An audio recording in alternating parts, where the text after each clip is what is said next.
if there is anything called as a topsy-turvy season and how crazy a season can get, well, if you're a Manchester United fan, you know exactly what I'm talking about. I mean, one of the worst possible displays ever.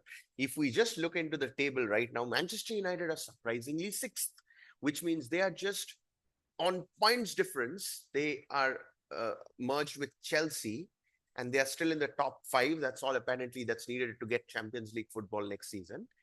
And you look at the difference between the top three right now, four, five, and six. Fourth is Liverpool with 32, and then Chelsea and United, it's 29. So that's just 3 points that separates them. Now you look at the overall season that has been going on. We are pretty much like halfway down at this point of time.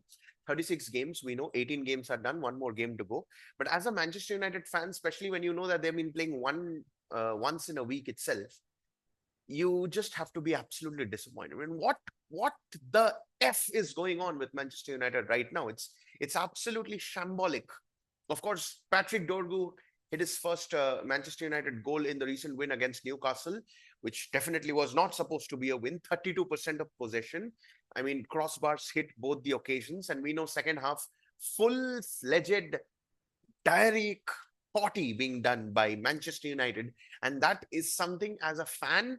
I think when people tell me that I'm having a receding hairline, then that's because I'm probably a Manchester United fan.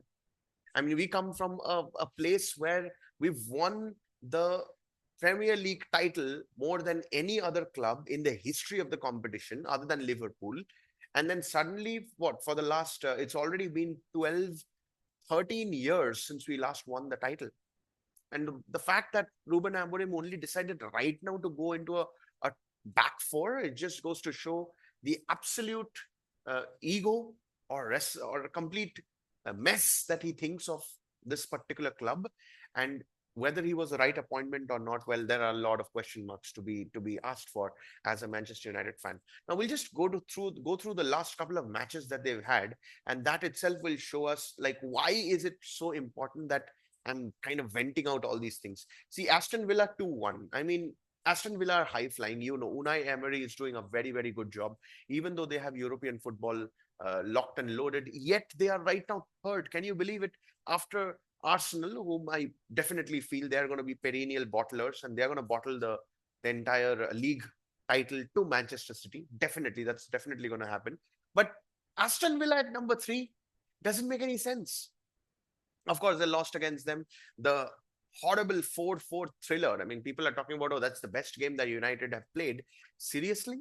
Defensively, you're giving up 4 goals. I mean, it's only yesterday that they won for the first time in over 2 months at home at Old Trafford. That's supposed to be the fortress. And look what Ruben Amorim said at the end of the last season.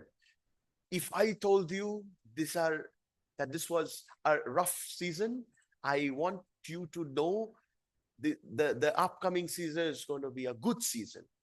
If I told you a storm was coming, I want to tell you good times are coming. I mean, these are the good times that he's speaking about.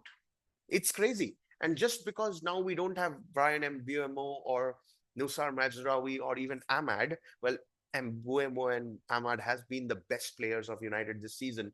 And losing them to AFCON, it doesn't help at all. It just doesn't. And even now, the players, of course, Kobe Mainu, we thought will step up. But now, see, at a time when Bruno got injured, surprisingly, Kobe Mainu has also got injured. Mason Mount, I mean, why is he in this team for? How? I mean, I am fitter than Mason Mount, I feel. It's just that I can I can go on playing for 90 minutes without getting injured, and he will definitely get injured. It's that crazy. Now he's getting paid the millions of pounds and he's got a number 7 jersey. And here I am just ranting about it. It's crazy.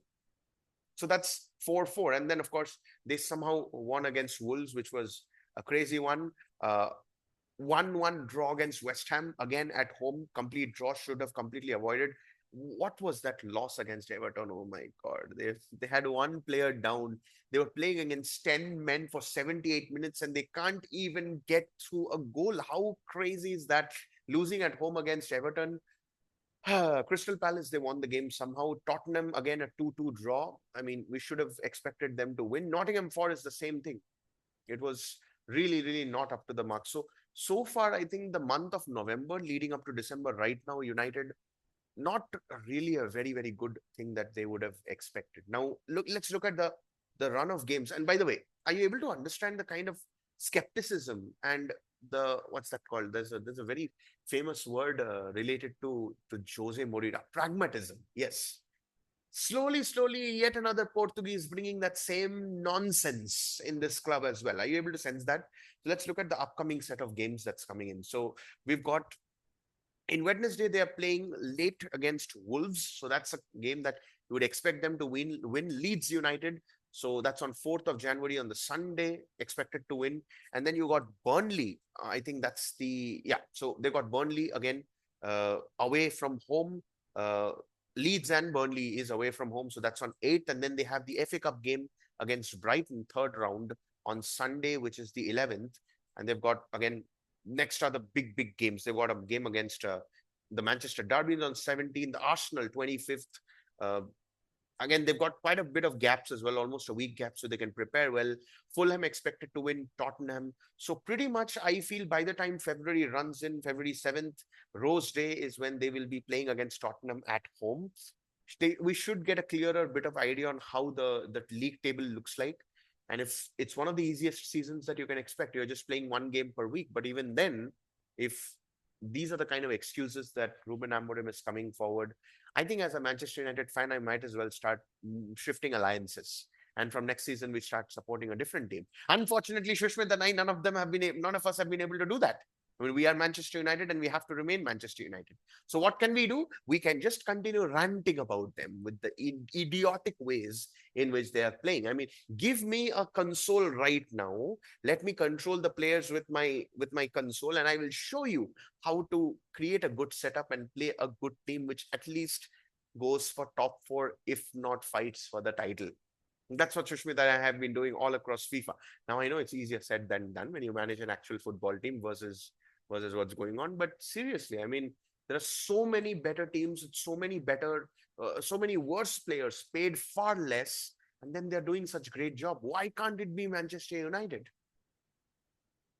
A lot of these new players like Casemiro is going to get his contract run out. And I think there are a couple of other players also, their contract. Harry Maguire contract is going to run out. So we're not really sure what it's going to be. We are yet to get any updates. As and when it happens, we will let you know. Hopefully next week, we will have Susmit coming in where he will be able to do an even bigger rant, provided Manchester United lose their next couple of games, which is really clearly possible. I mean, you never know. Now, a very small secret between you and I am only watching the highlights and reading the post-match and pre-match presentation stuff by Amorim. I will not watch a single Manchester United game until and unless I feel that they are worth my time. Pretty simple. I'm absolutely okay to continue ranting and enjoying the highlights exactly as it is.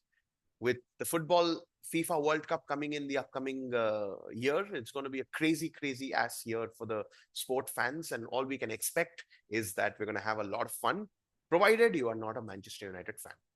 See you in the next one.